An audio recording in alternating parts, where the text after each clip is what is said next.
Welcome to Tenor Tech, where I solve the problems you didn't even know you had. You start by prepping power and permissions. Charge the case and AirPods to at least 50% and make sure Bluetooth is on. Once done, open the case near your iPhone or compatible device. The pop-up should appear. If it doesn't, press and hold the setup button on the back until the LED flashes white. You do this to force discoverability, which speeds pairing, and to avoid waiting for automatic detection. After the pop-up, tap Connect and follow on-screen prompts.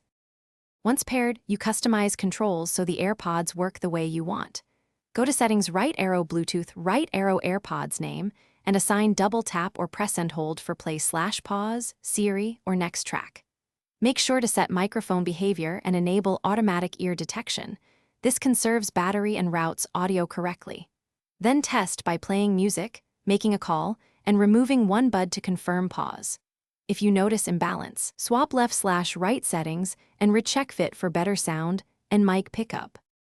To finish, keep your AirPods working longer by storing them in the case and topping up the case battery regularly.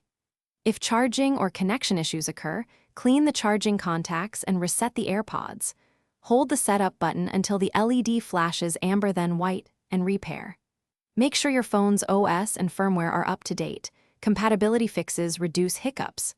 If problems persist, check the case LED and device status for clues, and contact support only after trying reset and updates. Thanks for watching. Subscribe to keep your life in tune.